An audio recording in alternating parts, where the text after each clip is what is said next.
¿Qué pasó, way? It's your homeboy Quetzalcoatl, and I'm hitting you up with another video. Today we're going to discuss the HBO headliner that took place yesterday, which was Edwin Ridriguez versus Jason Escalera, as well as talk about the undercards. We'll go ahead and we'll start with the undercards. First fight was Alex Perez versus Antonin Decaray. Now in this fight, Alex Perez, he was the prospect coming into this fight. This was a fight for him to pretty much showcase his skills in front of a larger audience. I believe this was his first time fighting on HBO. And this was a huge opportunity for him to make his presence known in the 147-pound division.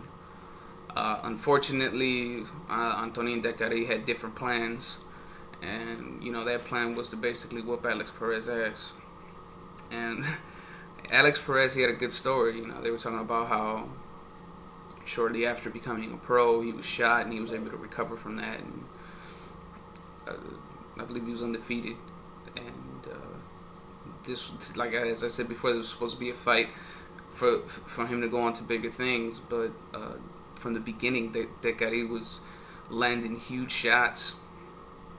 I believe it was a looping right hand was the shot that he continuously kept landing on Perez, who was fighting as a lefty. And part of that reason was that Perez's problem in this fight was he was too complacent. Rather than boxing and moving around, at times he would just be standing there after he threw a combination, or he would allow himself to get into Decaray's range, and he wouldn't move, and he just kept getting popped. And Decaray was timing him very well. In the 6th round, he got dropped, and he was hurt bad. He was able to get up from that, but Decaray went ahead and went in for the kill, and he caught him with another huge shot that had Perez putting his hands down, and it looked like he was going to get hurt bad, and the referee went ahead and stopped the fight. Perez afterwards was, he was complaining about the stoppage. He was saying it was a bullshit stoppage. You can hear him in his corner saying that shortly after the fight ended. But in my opinion, man, Perez, you had a lot of heart. You still wanted to keep going, but that was not a bullshit stoppage, man. If they would have let that fight keep going, your family and friends, man, they would have been having them T-shirts with your picture on the motherfuckers, and they would have been throwing the car wash to pay for your funeral, dog. So it's like the referee saved you right there. This is a bad loss for him because, again, this was pretty much fringe competition, and this was supposed to be his showcase, and he ended up pretty much blowing all that. His future in boxing. Right now, he's really gonna have to sit down and seriously consider if he wants to continue in this sport. But I hope all the best for him. The next fight was Victor Chinian versus Orlando del Valle. This was probably, to me, the fight of the night on HBO's fight card. This fight went all 10 rounds, but it was action packed the entire fight. For the most part, person doing all that action was Victor Chinian, landing huge shots. Darchinian has an awkward style, and in the past he used to be extremely reckless in that style. And you've seen as he's progressed as a fighter, he still has that awkward style, but it's much more controlled. He actually has much more of a game plan in how he's gonna use that power efficiently, rather than just barging in and throwing shots. Part of that reason why he started changing his strategy was because of what happened with Nonito Donaire. He was coming in wild, and Donaire cracked the shit out of his jaw, and he learned the hard way and shit. But he's also coming off of 2 consecutive losses. One of those losses, me and my homeboy actually went to go see that fight. It was on the Abner Mares undercard. He lost against Angelo Moreno, and Moreno's about to fight Abner Mares, and that's going to be a dangerous fight for Mares. And Victor Chinian really wanted to prove in this fight that he's still relevant in his weight division and still relevant as a fighter. And he went at it. I will give Orlando del Valle. He showed tremendous heart. tremendous heart and a fucking granite chin, because he was taking some huge shots. You know, the type of shots that in the past Victor Chinian has laid motherfuckers out with. And this kid just kept taking the shots, and he kept coming forward. You could see at times when he was getting hurt. You know, he was getting wobbled, but he kept coming forward. And in the 9th round, he caught Vic Darchinyan with a huge shot, and that shit stunned his ass. Darchinyan was hurt bad. You know, in the 9th round, he had his moment as far as the Valle is concerned. And the way Vic Darchinyan got hurt, you know, his motherfucking ass, when he got hurt, he for a split second, he did this pose and shit where he was like this and shit. And it kind of looked like his tippy toes and shit. He would have been doing that shit where Michael Jackson be standing on his tippy toes and shit. He looked like he was doing that shit. And Vic Darchinyan was able to recover from that, and he was hurt bad, but he was able to stay calm and weather the storm. And in the next round, he was able to pretty much just pop shot and move around and just wait until the fight ended, and he ended up winning a unanimous decision. This ensures Vic Darchinyan at least another big fight. And as far as Orlando Del Valle, although this was a bad loss for him, his stock also went up because of the heart that he showed and the type of chin that he had in this fight.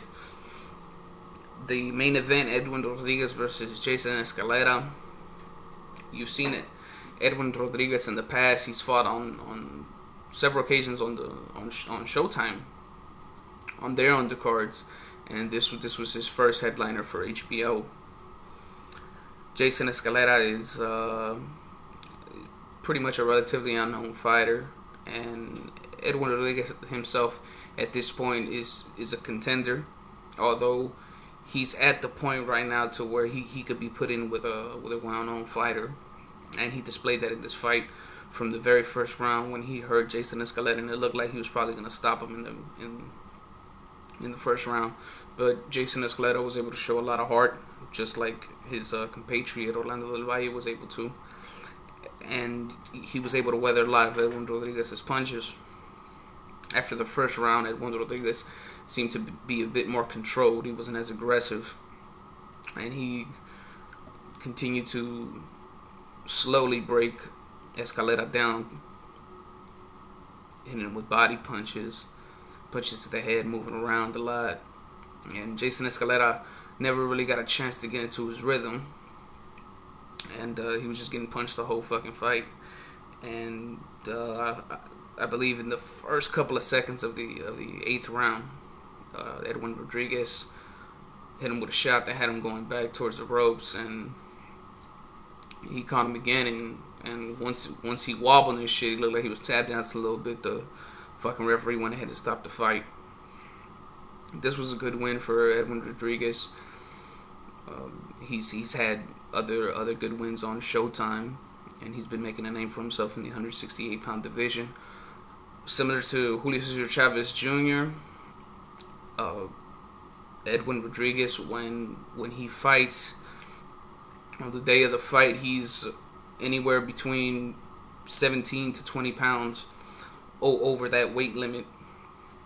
And speaking of Julio Cesar Chavez Jr., if Edwin Ridriguez is looking for future fights, I think that would be a good fight, a good matchup for both fighters. This would be Edwin Rodriguez's first step up, fighting bigger competition, and Chavez Jr., this would be a fight for him to take after coming off of a bad loss with Sergio Martinez. But Chavez Jr. would have to go up in weight. I don't think that would be a problem, as he goes, as it's been reported that for some middleweight fights he comes in as high as 185 or 190. So that would be a good fight for Edwin Ridriguez to step up. He also mentioned Kelly Pavlik. I think that would also be a perfect fight. There are several elite fighters at 168 pounds, and Kelly Pavlik would be like the best fighter to go ahead and test the fucking waters and shit. Kelly Pavlik has limited boxing ability, but he has a lot of heart, and he packs a lot of punch in his power and in his punches. and Edwin Ridriguez has enough boxing skills to give Kelly Pavlik a lot of problems, but again, he would have to deal with that power and the heart that Kelly Pavlik has. And at this point in Edwin Rodriguez's career, he does seem a bit rough around the edges. There are times where he looks open for a huge shot, and Jason Escalera did land a couple of punches, and it would make you wonder how Edwin Rodriguez would take those punches from elite competition or huge punchers like Kelly Pavlik. But Edwin Rodriguez has definitely won himself another opportunity to showcase himself, whether that's in a huge fight with Kelly Pavlik or Julio Cesar Chavez or whoever the fuck they put in his way. But this is your homeboy Quetzalcoatl signing the fuck on out.